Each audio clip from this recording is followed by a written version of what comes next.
दूसरी बात मैं आप लोगों को बताना चाहता हूं कि हमारे विद्यार्थी, युवा, बेरोजगार लोगों को देश में जो राजनीतिक सत्ता है ये सुपर स्ट्रक्चर है, बेसिक स्ट्रक्चर नहीं है।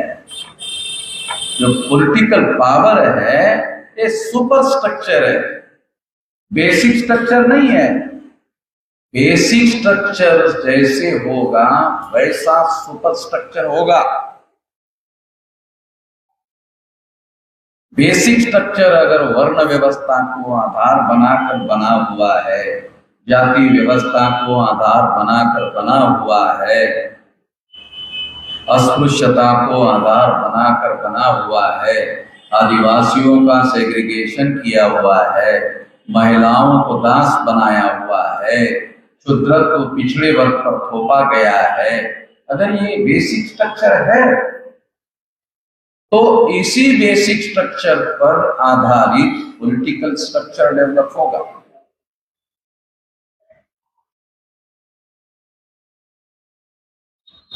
ये हमको समझना होगा। तो जो पॉलिटिकल स्ट्रक्चर की हमको एमएलए होना चाहिए, एमपी होना चाहिए, अरे इससे होना चाहिए, उससे क्या होने वाला है? वो तो बहुत सारे सैकड़ों में क्या तीर मार लिया,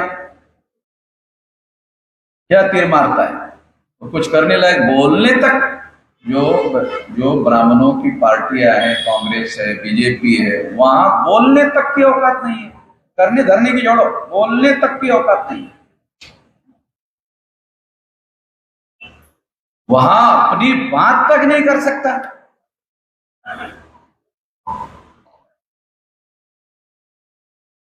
तो हमें ये समझना होगा कि ये जो बेसिक स्ट्रक्चर है, इस बेसिक स्ट्रक्चर में हम लोगों को हस्तक्षेप करना होगा और हस्तक्षेप करने की हमारे पास रणनीति होनी चाहिए। हमारे पास इसकी तो कोई रणनीति है नहीं। तो जब हमारे पास रणनीति होगी तब हम लड़ेंगे। एक जाति के लोगों को अगर हमारा दुश्मन दूसरे जाति से, जो प्रताड़ित जातियां है, वंचित जातियां है, जो victims of the social system वाली जातियां है, वो ज्यादातर जातियां तो आपस में लड़ रही है, झगड़ रही है। अगर हमारे पास ये लड़ने वाली, झगड़ने वाली जातियां है, अगर उनका संगठन बनाने की सोच है, होनी चाहिए, क्योंकि उसके बगैर कोई परिवर्तन संभव नहीं है। तो इसलिए हमको उन झगड़ने वाली, लड़ने वाली आपस में उन लोगों को कैसे जोड़ा जा सकता है, कैसे इकट्ठा किया जा सकता है, तो ऐसा करने वाले लोगों के मन मस्तिष्क में ये समझदारी होनी चाहिए बेसिक स्ट्रक्चर के बारे में। तब जाकर हम 6247 जाति के जो टुकड़े हैं उन लोगों को जोड़ने में कामयाब हो सकते हैं। जोड़ना परिवर्तन करने के लिए सबसे पहली पूर्व शर्त है। आप जो भी बदलाव चाहते हैं वो शक्ति से होगा, ताकत से होगा। शक्ति और ताकत की वजह से रोक के रखा हुआ है परिवर्तन। तो आपके पास इसको काउंटर करने की शक्ति चाहिए। अगर आपके पास इसको काउंटर करने की शक्ति नहीं है तो आप और हमारे समाज के लोग ज्यादातर शक्ति वालों के सामने सरेंडर करते हैं। आपके पास शक्ति होगी तो आपके लोग आपके पास आएंगे, और इसके लिए आपको संगठित शक्ति के निर्माण पर ज्यादा जोर देना चाहिए। मैं 18 साल 3-4 महीने की मेरी उम्र थी, अभी मेरी 66 साल की उम्र है।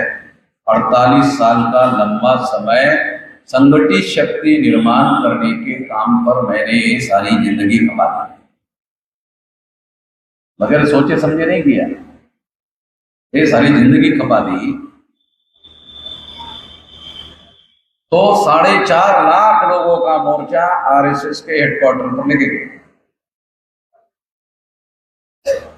हमारे समाज का SC ST OBC माइनॉरिटी का कोई संगठन ऐसा सोच भी नहीं पाया, करने की जोड़ो सोच भी नहीं पाया, ऐसा दिमाग में ला भी नहीं पाया, इधर करने धरने की तो बहुत दूर की बात है। क्योंकि पहले तो दिमाग में आएगा ना, प्रैक्टिकल में और व्यवहार में तो बाद में आएगा, पहले तो दिमाग में ही नहीं आया। औकात होती है तो दिमाग में आता है, औकात ही नहीं होती तो सारा दिमाग में कहां जाता है। तो हमको सवाल पूछना चाहिए कि आखिर ये सारी औकात आती कहां से? तो संगठित शक्ति से औकात आती।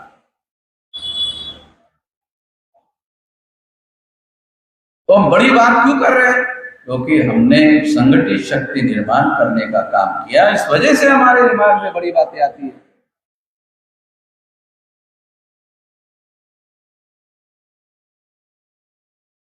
तो इसलिए मैं आपको ये मौलिक बात जो स्टूडेंट यूथ और बेरोजगार लोगों का जो ये अधिवेशन है, ये बात आपको समझना है कि संगठित शक्ति वो जिंदा तत्व है जो बदलाव लाने का काम है।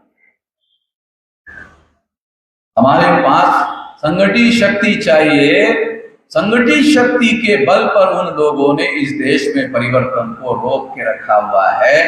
उस रोके हुए शक्ति से टक्कर लेने के लिए संगठित शक्ति चाहिए।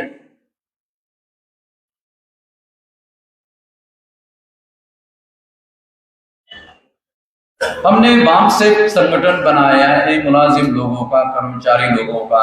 हमारे समाज में SC ST OBC के जो लोग हैं, उन लोगों के अंदर जो पढ़े लिखे लोग तैयार हो गए हैं, पढ़े लिखे लोगों को आधार बनाया। ज्योतिराव फुले ने जब संगठन बनाया तो क्राउड को आधार बनाया।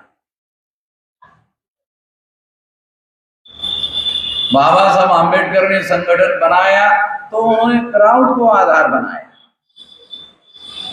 काशीराम जी ने संगठन बनाया तो पढ़े लिखे लोगों को आधार बनाया। बगैर सोचे समझे नहीं होता है। काशीराम जी ने वामसेक बनाया, वामसेक BAMCEF, B फॉर बैक।